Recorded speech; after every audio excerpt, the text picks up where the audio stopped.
alegres, amistosos, expresivos, tiernos, madrugadores, delicados, curiosos, puros, creativos, mimables, compañeros, humanos. La medicina debe ser más humana. Un plan médico familiar a tu medida.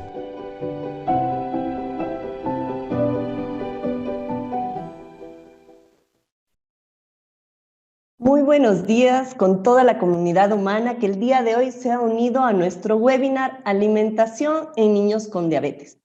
Sabemos que es un verdadero reto para los padres que tienen hijos que padecen esta enfermedad hacerlos independientes, y su alimentación es la clave para que estos niños puedan llevar una niñez lo más normal posible. Es para Humana un honor el tener el día de hoy a la licenciada Alison Santillán.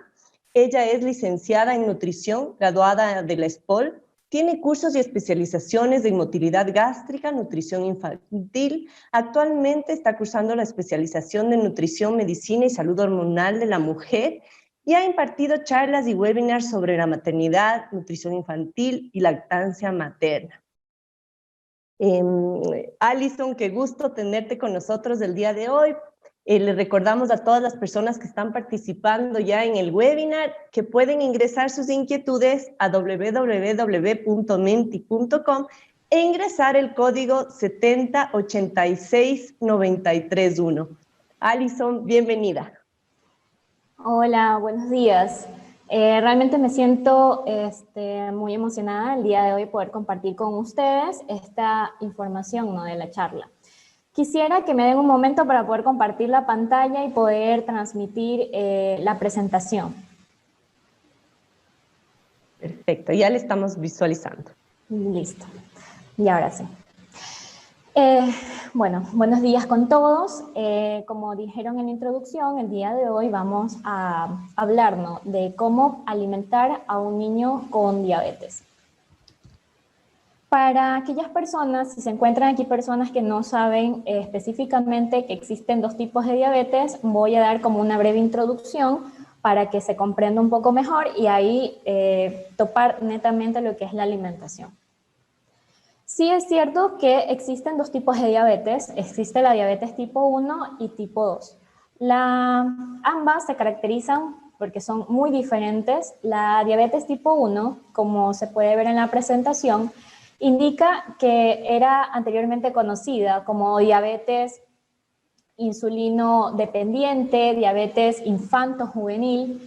Entonces, esto se caracterizaba porque se presentaba en los niños o incluso hasta en los bebés. Y lo que ocurre es que el páncreas suele o comienza a perder su función de poco en poco a dejar de producir insulina a luego completamente no producir nada. Esto, por lo general, las causas suelen ser muy inciertas porque a pesar de que esta diabetes ha sido estudiada ya por bastante tiempo, igual no se ha podido identificar qué exactamente es el daño que produce, ¿no?, el daño al páncreas, a las células pancreáticas para que dejen de producir insulina.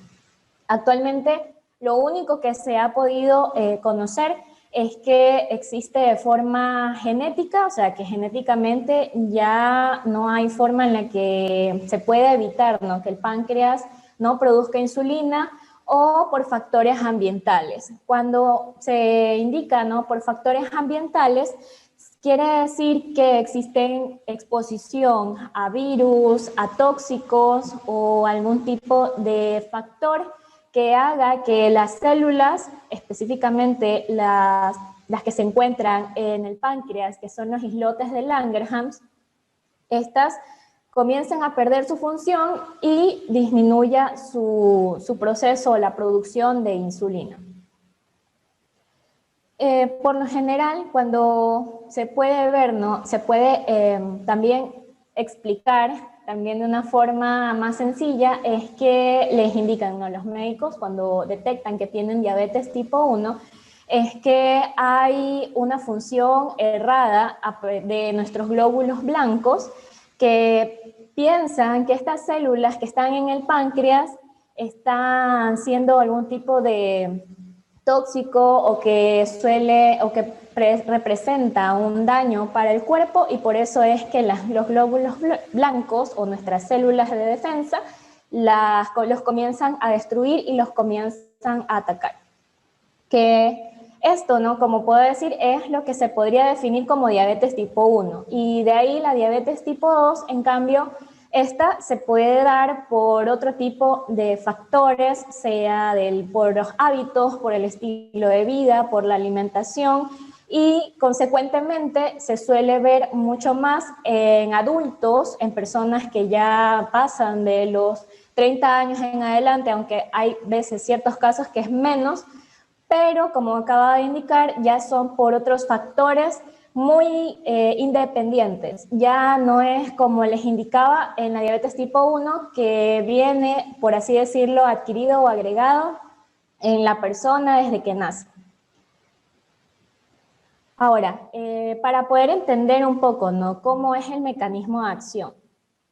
El mecanismo de acción es importante conocerlo, porque sin esto nosotros no podríamos abarcar o conocer por qué se sube la glucosa en sangre. Entonces nosotros nomás conocemos que la glucosa se subió porque pudimos medirla y porque nos salió una cantidad exorbitante de lo que se considera normal. Actualmente se considera normal menos de 90 miligramos sobre decilitro en la sangre. Pero hay ciertos médicos que extienden un poquito más el rango y dicen que puede ser de 100 hacia abajo. Entonces, depende del tipo de médico que ustedes vayan a ser tratados, les pueden decir de 100 o de 90 el rango, pero va en esa estimación, ¿no? ¿Cómo sabemos cómo funciona esta insulina en nuestro torrente sanguíneo o en nuestro cuerpo? Resulta que nosotros nos alimentamos, y al momento que nos alimentamos, independientemente de la comida, siempre todos estos alimentos se van a convertir en una molécula mínima. ¿Por qué? Porque esa molécula mínima necesita entrar a la célula. Entonces, si nosotros comemos un sándwich, ese sándwich nosotros lo digerimos en nuestro sistema digestivo, y luego, cuando ya llega al intestino, por lo general se comienzan a convertir ya, ¿no?, en estas moléculas más simples. En el caso de los carbohidratos, se convierten ya en una molécula simple denominada glucosa. Esta glucosa entra a nuestro torrente sanguíneo con la finalidad de alimentar a cada una de las células que se encuentran en nuestro cuerpo. ¿Por qué lo hace? Porque necesitamos que esas células se alimenten de algo. O sea, nosotros para poder hablar, para poder pestañear, poder mover un brazo, hacemos que las células funcionen. Entonces, la única forma en que podemos alimentar a esa célula es por medio de esa glucosa, esa molécula pequeña de glucosa. Entonces, como les dije, comimos el sándwich, la glucosa entró al torrente sanguíneo, ¿y qué ocurre? El páncreas libera insulina. Esta insulina comienza a recorrer el torrente sanguíneo.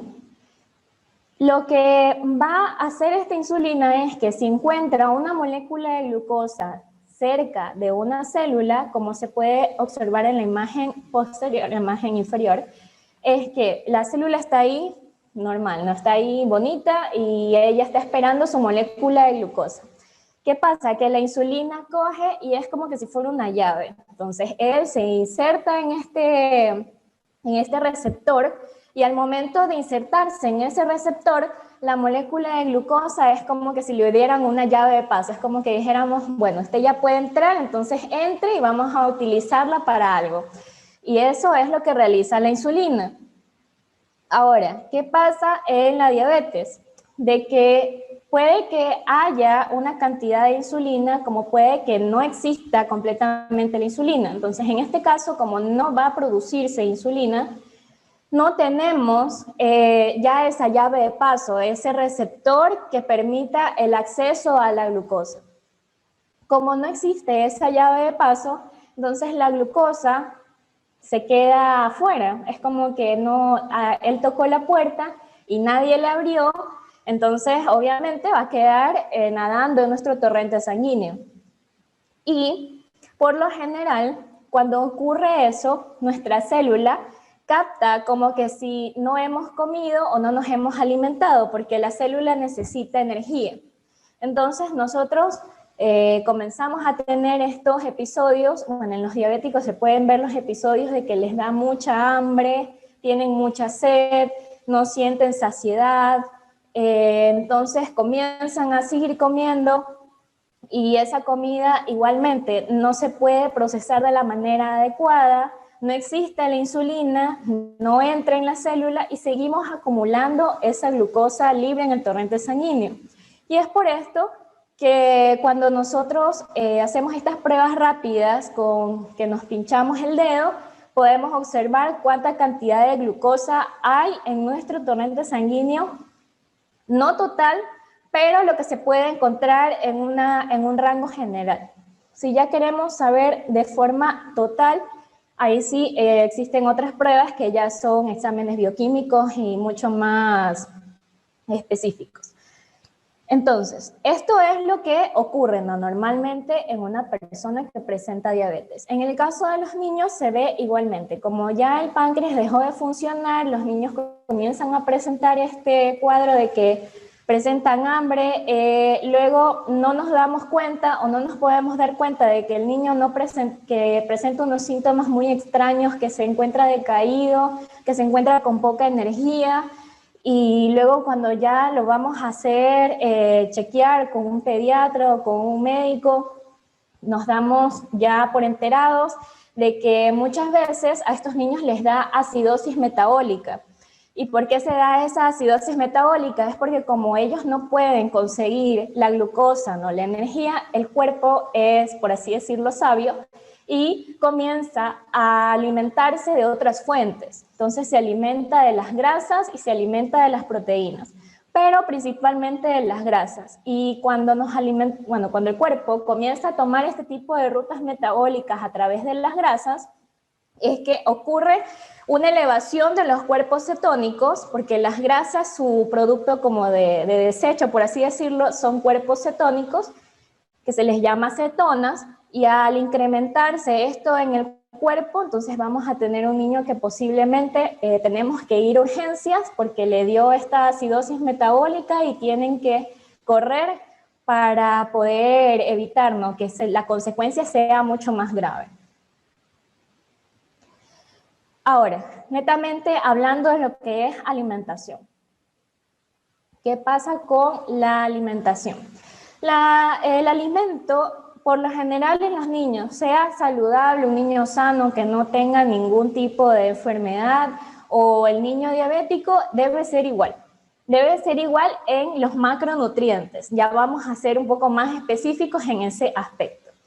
Entonces, los macronutrientes debe ser lo mismo. Le podemos brindar los carbohidratos, las grasas y las proteínas, pero con mucha atención en los carbohidratos, que es lo que voy a especificar un poquito más adelante.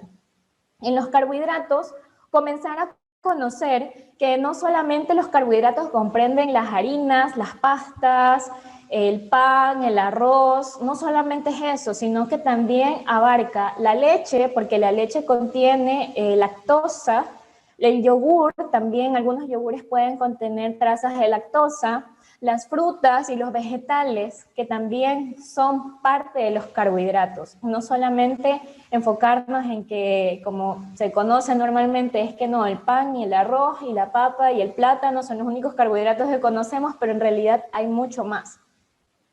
Las grasas asimismo, como todo niño, consumir siempre grasas insaturadas, no saturadas, no fritas, dejarlas a un lado. Las grasas insaturadas se las puede conseguir en el aguacate, en los frutos secos, en el aceite de oliva, el aceite de girasol, las semillas, la semilla de la chía, las semillas de girasol, las semillas de sésamo, que son una alta cantidad de grasas insaturadas. De ahí tenemos las proteínas, que eso también no hay ningún problema en el consumo de las proteínas, especialmente que sean magras. Magras significa que no tengan grasa, que no tengan piel, que no tengan cuerito, eso que se suele encontrar en algunas carnes, que sea solamente la proteína. Carnes rojas, puede consumir tranquilamente, puede consumir carnes blancas, pollo, pescado, el huevo, que también es una fuente de proteína de alta calidad.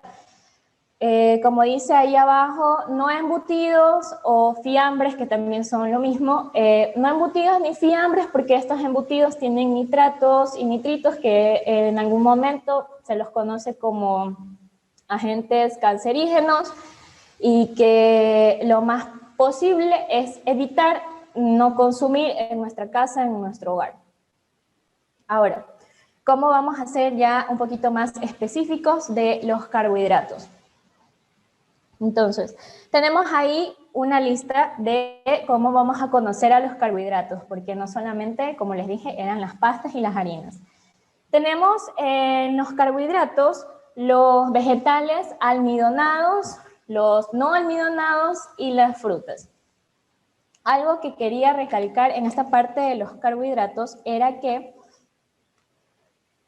por lo general, ¿no? Cuando tenemos a este niño que ya nos diagnosticaron que tiene diabetes, nos dijeron que había que inyectarle cierta cantidad de insulina, que también hay que considerar ciertos aspectos. En este caso, yo no les voy a indicar algo muy enfocado, porque cada niño es diferente. Así como los niños sanos son diferentes en su alimentación, en que hay niños que comerán más, otros que comen menos, y que de todas maneras eso no significa que esté mal. Lo mismo pasa con estos niños, que son igual que los otros. Van a tener días en que van a querer comer más, van a tener días en que quieren comer menos, y prácticamente nos va a tocar a nosotros en el rol de padres de ser como chef para ellos, para poder aprender y conocer, ¿no?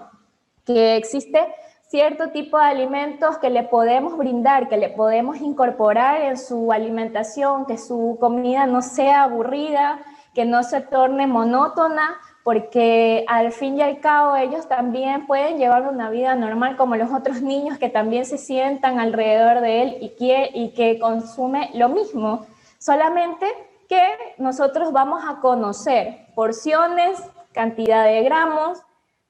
Nos vamos a tener que especializar un poco en el conteo de carbohidratos. ¿Cómo funciona el conteo de carbohidratos? Eso es sencillo. Los invito a las personas que se encuentran aquí, si quieren conocer un poco más de cómo funciona este conteo, es que puedan acceder, ¿no?, a una página que es de la Asociación Americana de Diabetes, que ellos se encargan bastante de este tipo de situación, tanto de diabetes tipo 1 y diabetes tipo 2. Ellos tienen un manual. Y en ese manual ustedes van a encontrar todo detallado de todos los alimentos, desde las porciones, la porción, la cantidad de carbohidratos que genera esa porción, en los vegetales, como les voy a indicar, que pueden haber incluso porciones, digamos, una taza de arroz puede decirnos que es 15 gramos de carbohidrato, como media taza de sandía puede decir que son 15 gramos de carbohidrato. Ahora, ¿cómo se calcula el total? Se calcula en base a la cantidad de insulina que nosotros le vamos a dar a la persona, y también en base a cuánta actividad realiza, en este caso, nuestro niño. Porque, como les decía, hacer algo específico no se puede. Los niños realmente son espectaculares, porque ellos tienen una energía, tienen todas las ganas, ¿no?, de aprender, de conocer el mundo, y no podemos limitarlos. Entonces, sí es necesario que acudan a un especialista, que acudan a una persona que les pueda calcular la cantidad correcta de gramos y que en este caso jugarnos con eso para poder llevar una alimentación balanceada en nuestro hijo. Bueno, regresando a esta parte, tenemos los carbohidratos, están los vegetales almidonados. Se los conoce así, almidonados, porque tienen una cantidad significativa, o sea, media elevada de almidones. Los almidones, al momento de consumirse, elevan muy fácilmente la glucosa en sangre. Y como podemos ver ahí, hay cantidad de alimentos que son almidonados, como está la papa, está la yuca, está el plátano verde, el plátano maduro también está involucrado en este lugar, los calabacines aquí en Ecuador lo conocemos como zapallo, la zanahoria, la beteraba, que es la remolacha. Hay también los vegetales almidonados se pueden clasificar en dos. Tenemos los integrales y los simples. Los integrales vamos a encontrar el trigo, la cebada, el centeno, todos ellos que contienen cáscara, todos los alimentos que contienen cáscara, que nosotros lo podemos consumir con esa cáscara, digamos que en cierta forma son como integrales. La avena en hojuela, no la harina de avena, no la avena que ya la utilizan para hacer colada, esa avena no cuenta, es la avena de hojuela.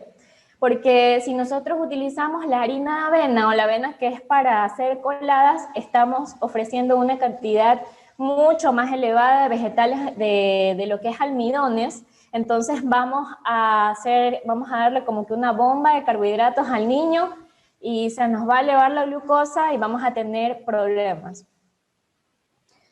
Los vegetales no almidonados, o como dice ahí, vegetales sin almidones, se los considera así porque no tienen almidones, más bien su cantidad de moléculas son celulosa. La celulosa es parte de todos los vegetales, pero estos contienen más celulosa que los almidonados. Entonces, la celulosa no se digiere en nuestro cuerpo y al momento de no digerirse en nuestro cuerpo, entonces no hay este pico que se eleva el pico de glucosa en sangre y por ende podemos ofrecerle en mayor cantidad. Los vegetales sin almidones, como ahí podemos observar, están los pimientos, los champiñones, el tomate, todos los vegetales que sean de hojas, como la lechuga, la espinaca, la rúcula, el berro, la coliflor, el col, el brócoli. Tengo aquí como que la lista de todos los alimentos, la berenjena, también está la alcachofa, espárragos, palmitos y, bueno, ya dije el coliflor. Entonces ahí ya está lo de los vegetales sin almidones que podemos utilizar. Estos vegetales, como les dije, es una lista bien grande, o sea, no solamente los que les acabo de indicar. Pueden ofrecerle o darle al niño sin ningún problema de que se vaya a elevar la glucosa en sangre. Entonces podemos utilizar este tipo de alimento para que su menú sea mucho más extenso, mucho más variado y que pruebe otro tipo de comidas. También, por así decirlo, es como que estos vegetales que son sin almidones, como les dije, que contienen mayor cantidad de celulosa, producen mayor llenura y satisfacción en nuestro estómago. Entonces, así mismo como les decía, podemos hacer que el niño se sienta más lleno, que no hayan esos picos de glucosa elevados y probarnos con ya otro tipo de rango de alimentos que podemos utilizar para darle de comer a nuestro hijo.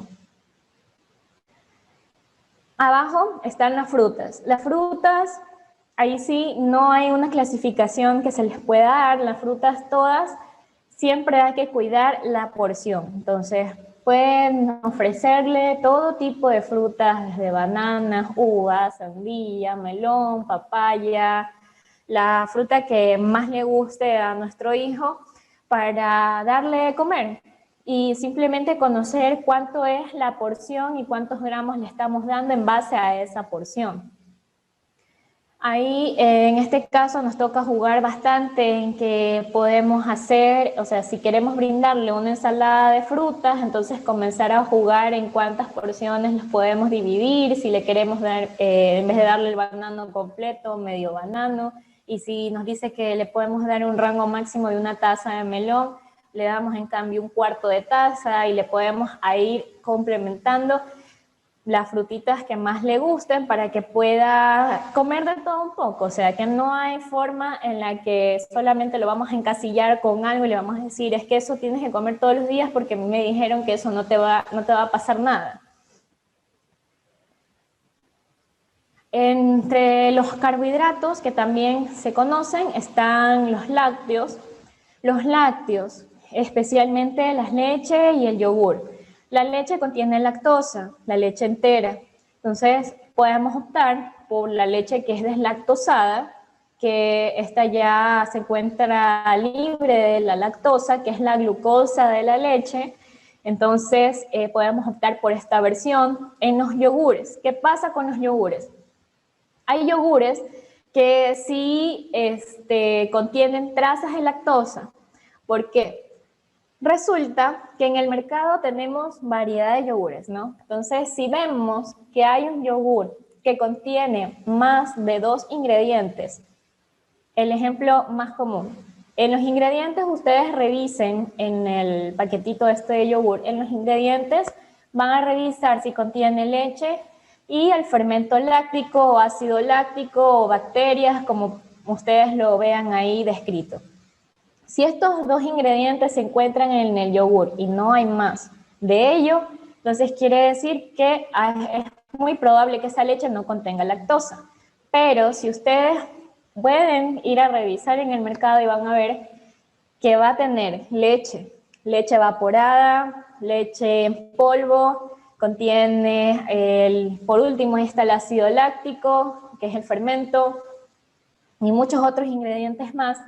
En ese les aseguro que sí va a tener lactosa y que le va a elevar la glucosa en sangre, e incluso van a encontrar en algunos declarados que dice azúcar, maltosa, jarabe de maíz, que son los azúcares escondidos que hay en ciertos productos y que no nos damos cuenta que están ahí y que le vamos a ofrecer a nuestro hijo y que le puede causar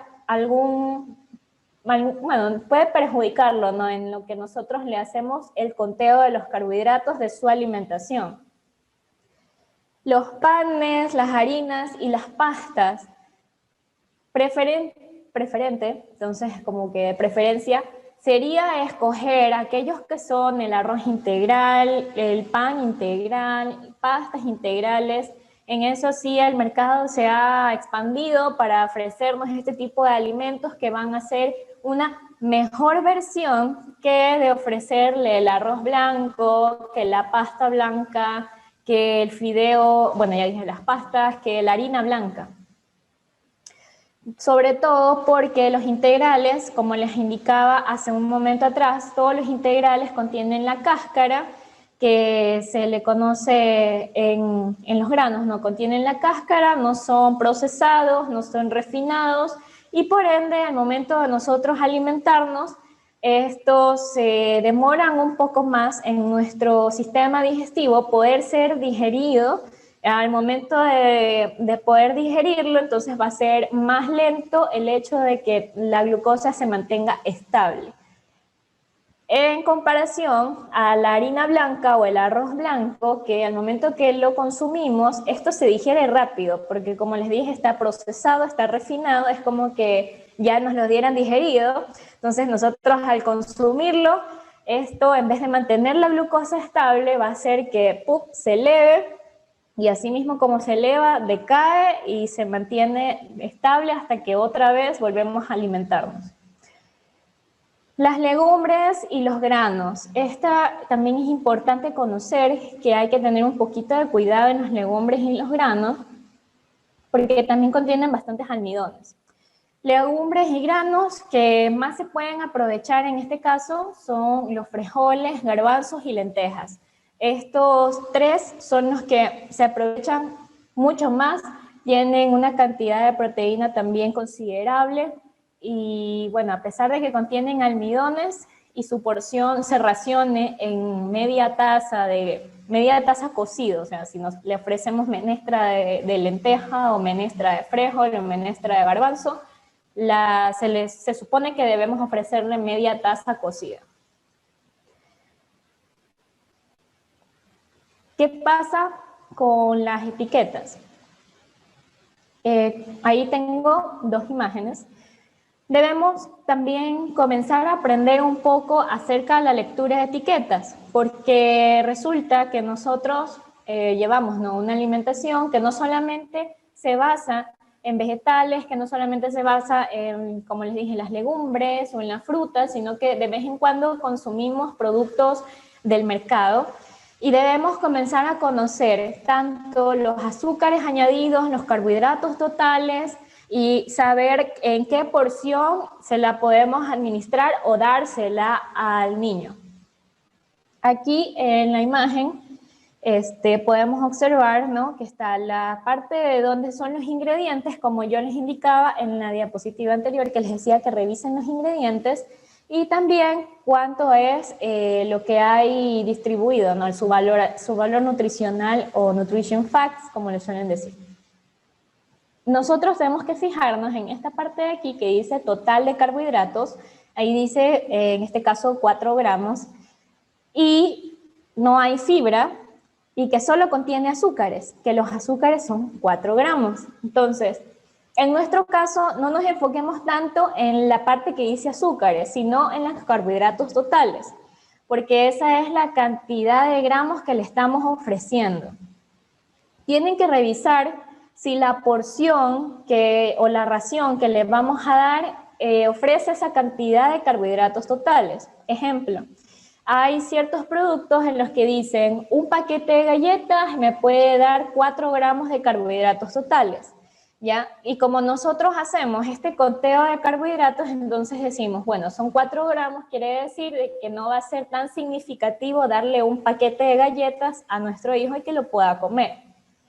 Pero si vemos de que el paquete dice solamente, ya se encuentra racionado, entonces dice el paquete de galleta, una sola galleta tiene 4 gramos de carbohidratos y nosotros le damos todo el paquete que contienen 3 galletas, hay que multiplicarlo. Entonces, si son 3 galletas, por 4 le vamos a dar 12 gramos de carbohidratos totales. Lo mismo pasa en todos los demás productos. Igual, quería también invitarlos a que si esto no queda como que muy claro, hace unas semanas atrás hubo una colega que ella explicó muy bien acerca de la lectura y etiquetado de productos. Ustedes los pueden revisar en todos los canales de Humana, que ahí se encuentra y pueden verificar, ¿no?, y poder aprender un poco de cómo es la lectura. ¿Ya? Como les decía, en este caso ponía esta imagen de la de arriba que dice de los ingredientes para que vayan viendo, ¿no?, conmigo. Dice mezcla de cereales integrales. Entonces nosotros decimos, wow, el producto es bueno porque tiene cereales integrales, ¿no? Entonces vamos por ahí como que un vistito. Luego, ¿no?, de ahí especifica que tiene maíz integral y avena integral.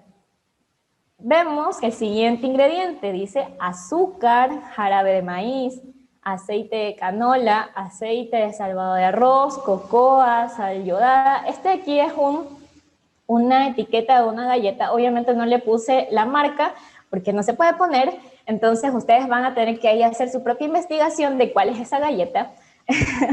Y en este caso, como les decía, o sea, tenemos las harinas integrales, pero estamos viendo que tiene el jarabe de maíz, que tiene azúcar.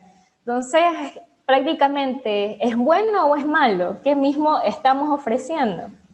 Siempre percátense de eso, de que a pesar de que nos están brindando algo que tiene harina integral, contiene azúcares escondidos, azúcares añadidos, y hay que estar pendiente de ese caso. Bueno, como les decía, ¿no? Tenemos que tener en cuenta leer los ingredientes, leer cuánta cantidad de carbohidratos totales le estamos dando para saber al final el conteo de carbohidratos que debemos ofrecer.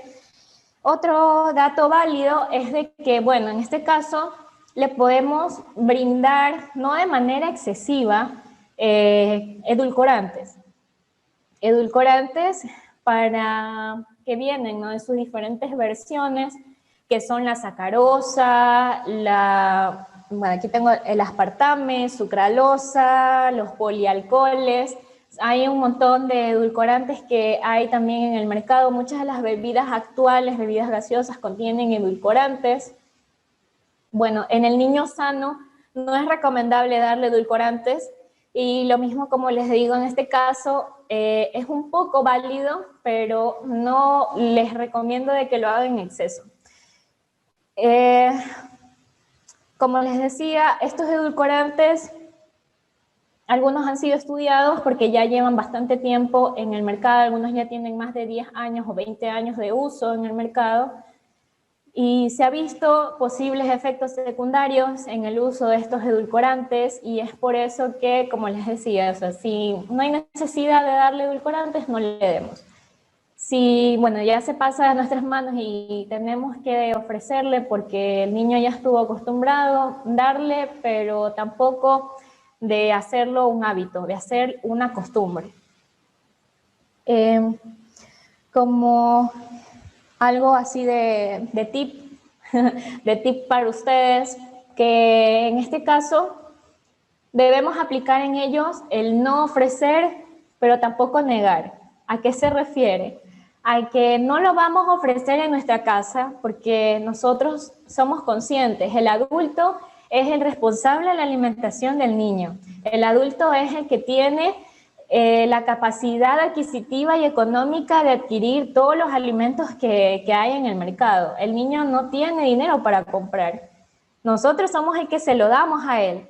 Entonces, por ende, nosotros somos el que no los vamos a ofrecer en la casa, no los vamos a tener a simple vista en la casa, pero asimismo no negar en el sentido de que, bueno, si el niño comparte, ¿no?, con otros niños que son, digamos, en teoría normales o saludables, y el niño quiere probar, podemos dejar que pruebe en la medida de la porción que debería ser. O sea, no significa que lo vamos a dejar desmandar y comer todo lo que quiera, pero en la medida de lo posible dejar que pruebe, porque esa es lo que debemos hacer, ¿no?, en todos los niños, dejar que pruebe, porque lo que niegas es prácticamente ¿cómo se podría decir? Para que no suene tan feo, cuando uno niega hace que sea más tentable, entonces hace que el niño se tiente y diga,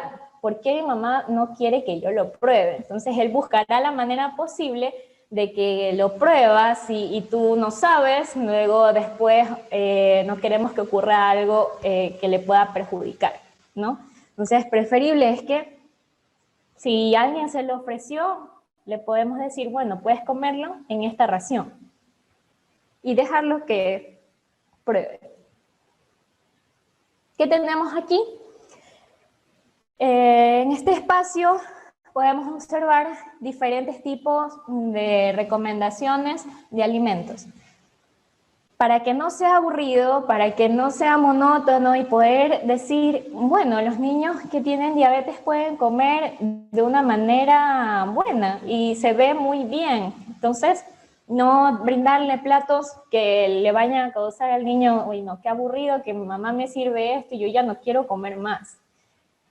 Tenemos variedad. En este caso vemos la pasta, el sándwich y la pizza. Y eso que en la cultura que nosotros conocemos nos dicen, bueno, la pasta tiene exceso de carbohidratos, el sándwich también y la pizza peor aún porque es una masa entera.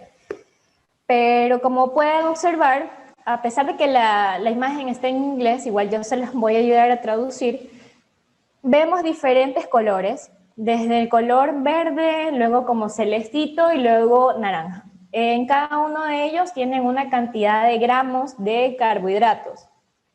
La verde es una cantidad baja, ahí dice y expresa que contiene 30 gramos de carbohidratos, luego la media que dice 60 y luego la alta 90.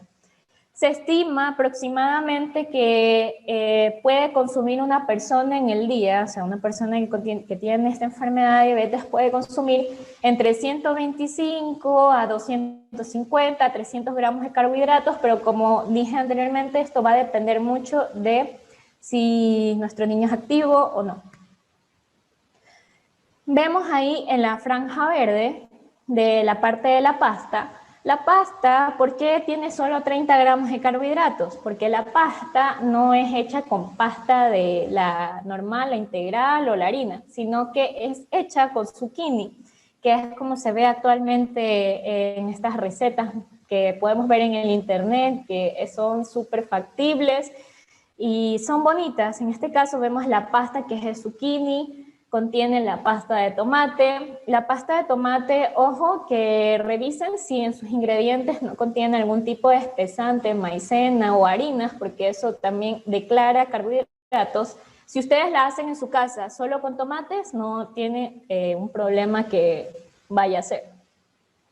Y como pueden observar, hacia un costado tiene como una rodajita de un pan tipo baguette, una rodaja pequeña, para que lo pueda ahí complementar en la pasta. Tiene también el queso parmesano, queso rallado, para que le dé, ¿no?, esa sensación o ese sabor de pasta.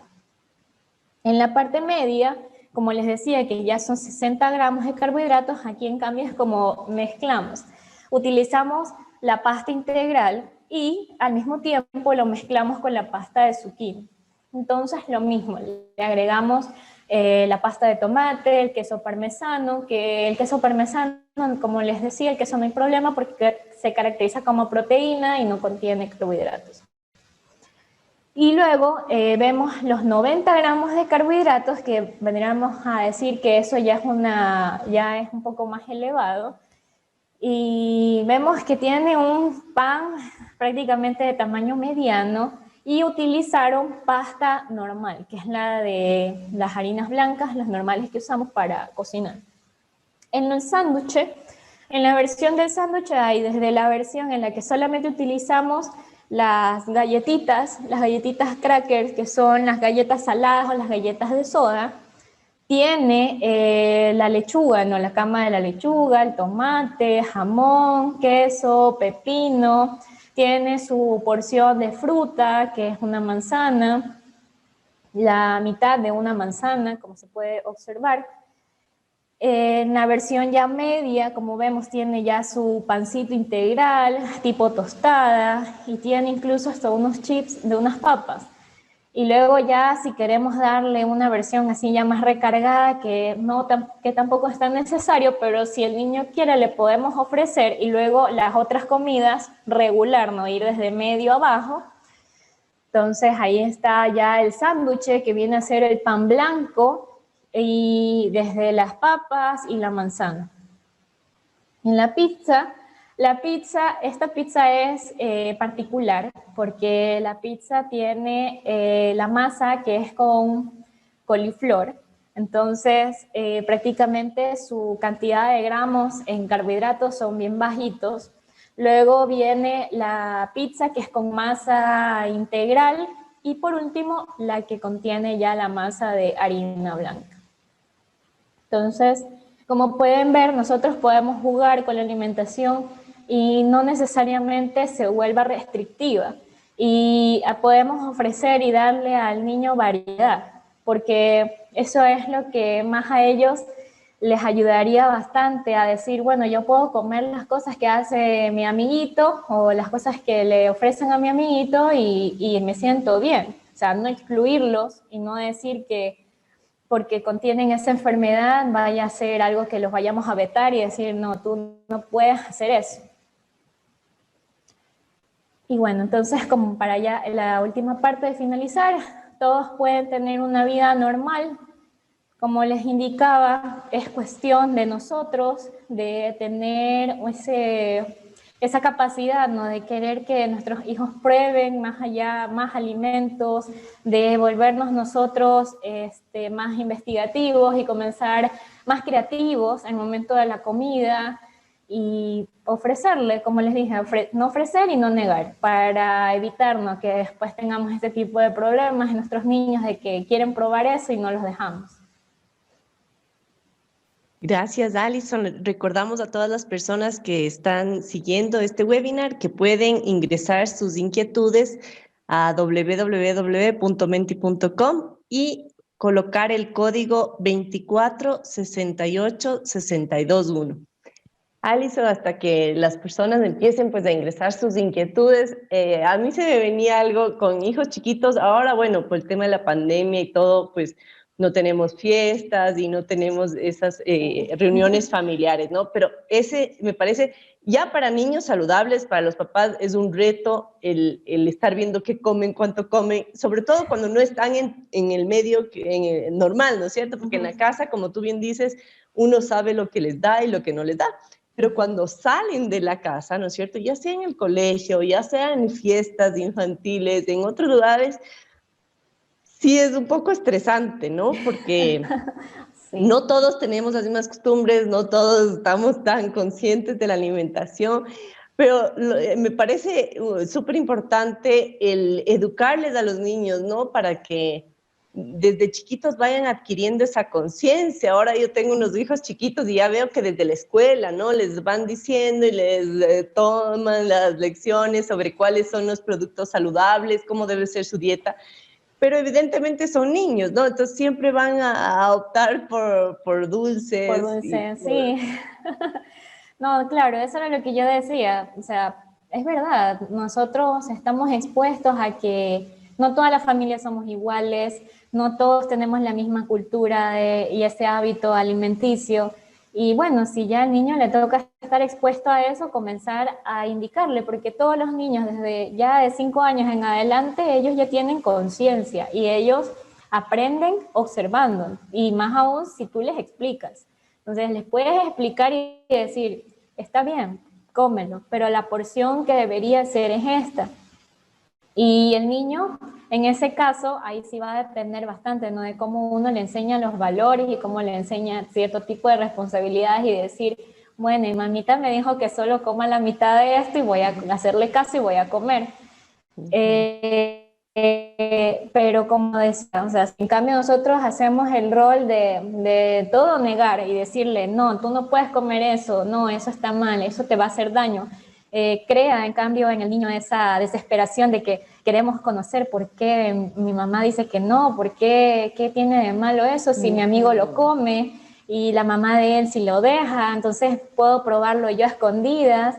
Y ahí hacemos en cambio ya que todo el trabajo que hemos realizado en casa se pierda. Alison, tenemos la primera pregunta. Nos dice, ¿podría darnos su opinión sobre suplementos alimenticios? Nos dicen de una marca concreta, como el Omniplus Optimus y las vitaminas que esta empresa distribuye. Bueno, a ver, independientemente sea de esa empresa o de otro tipo de empresas, para mí los suplementos alimenticios son innecesarios en los niños. Más que todo si nosotros sabemos balancearnos su alimentación. Si sabemos balancear y equilibrarlo, esos suplementos son innecesarios. Y como dije, independientemente de la empresa que vayamos a consumir. Perfecto. Entenderíamos que los alimentos ya tienen, ¿no? Todo lo que necesitamos consumir, ¿verdad? Nos dice, ¿es verdad que se puede usar la Coca-Cola para regular la insulina en niños diabéticos? Sí, eso lo utilizan bastante como truco, porque hay veces en que el niño se le baja la glucosa. Y más que regular la insulina es por lo que se le baja la glucosa, entonces tenemos que actuar rápido. Y la única manera en que el niño no entre en una hipoglucemia o le llegue a dar un coma diabético y se nos desmaye es darle inmediatamente la Coca-Cola. Pero Esto más va en el caso en que a veces estamos como que tratando de averiguar cómo funciona, ¿no?, el mecanismo o la alimentación de nuestro hijo, y estamos en eso de que si le damos mucho pasa esto y si le damos poco pasa esto. Entonces sí es cierto que utilizan ese tipo de bebidas. Y como dije, en este caso es válido porque hay que actuar rápido, entonces no queremos que le pase algo. ¿Puede un niño con diabetes hacer el mismo tipo de deportes que el resto? Sí puede hacerlo, pero antes de que haga ese tipo de deportes, tiene que controlar sus niveles de glucosa, tiene que ver cuánto tiene de glucosa en sangre, porque si digamos, no, justo antes de hacer el deporte, sea correr, fútbol, no sé, lo que haga, tienes que pincharse el dedo, ver si, digamos, si tiene 200 miligramos, entonces que realice la actividad, porque ya sabemos que cuando ya termine, va a tenerla como en 80 o en 70 y él va a comer algo y luego le va a subir. Pero si vemos que se pinchó y antes de realizar la actividad tiene 60 y lo mandamos a hacer ejercicio, se nos va a desmayar. Entonces hay que cada vez que el niño quiera realizar actividad, le monitoreamos su glucosa en sangre. Ya, o sea, es indispensable el monitoreo constante, ¿no es cierto? Nos dice, mencionó que no es bueno que los niños consuman edulcorante. ¿Pueden consumir azúcar con stevia? Claro, o sea, como les decía, es válido el uso de los edulcorantes. O sea, como dije, no es que no los usen, sino que úsenlo con regulación, con mesura, tratar de siempre, no siempre ofrecerle algo azucarado. O sea, que comience a entender que los alimentos, hay algunos alimentos que se pueden consumir sin azúcar y no tienen mal sabor. Pero si, como les dije, si ya no hay opción, sí podemos utilizar también la stevia. ¿Cuál es la relación entre diabetes e hipoglicemia? Ya. La hipoglucemia es como una consecuencia que se puede dar por la diabetes. Entonces, resulta que pueden haber bajones de glucosa, que eso es lo que se llama hipoglucemia, ¿no? Se baja la glucosa porque administramos demasiada insulina en relación a la cantidad de comida que hemos ingerido o si hemos realizado alguna actividad. Entonces ocurre, ¿no?, esto de que se baja la glucosa, ocurre la hipoglucemia. Ahora, no necesariamente tienen relación, ¿verdad? No necesariamente ocurren ya perfectamente. A ver, ¿tenemos alguna otra pregunta? La dieta low carb en niños con DT1, si es que la recomienda. ¿Ya? ¿Cómo es el manejo de la insulina cuando comen grasa más carbohidratos? Ya. La dieta low carb, en realidad no la recomiendo, pero como todo esto, todo hay un pero. No la recomiendo, más bien lo que digo siempre es equilibrar todo. Como les dije, hay variedad de opciones que le podemos presentar a alguien para comer. Como vieron en la imagen, hay cantidad de comida, o sea, no hay necesidad de hacer restricciones calóricas locas o excesivas. Y por último, ¿cómo es la insulina? O sea, ¿cómo se puede regular lo de la insulina? En realidad la insulina se regula es con los carbohidratos, no con las grasas. Sí es cierto que las grasas y la insulina ocurren a veces un cierto factor que ya va más allá, que es adipogénesis, que hay ciertos lugares donde nosotros nos colocamos la insulina, puede acumularse grasa, y que eso no lo topé tanto en lo que hablé porque no va al cabo, pero sí es cierto que la insulina más se regula es con los carbohidratos que con la grasa. Y si lo realiza con la grasa, lo realiza de forma externa, como dije, de que se acumula grasa en lugares localizados donde nosotros nos colocamos la insulina. Y eso es un factor clave, de que cuando hacemos esto, ¿no?, de que nos colocamos la insulina, no sea en el mismo lugar, siempre variar. Hay varios lugares del cuerpo que se pueden colocar. Tengo un hijo con diabetes y no quiero dar dulces al otro delante suyo para que no se sienta mal. ¿Dónde hay dulces para diabéticos? ¿Venden en Ecuador? ¿Dónde hay dulces? Bueno, en realidad ustedes pueden ver que en cualquier lugar, en el súper o en el mercado, van a encontrar dulces que dicen en sus ingredientes que tienen stevia o que tienen sacarosa o sucralosa o que tienen polialcoholes. Entonces, pueden optar por ofrecerle, ¿no?, la versión normal al niño y la otra versión que contiene el edulcorante al otro niño. En la lectura de etiquetas, ¿hasta cuántos gramos de azúcar se le pueden dar a los niños? ¿O no hay un margen? Sí hay un margen y eso va a depender de la cantidad total de gramos. Como dije, puede ser entre 150 gramos en el día hasta 300 gramos.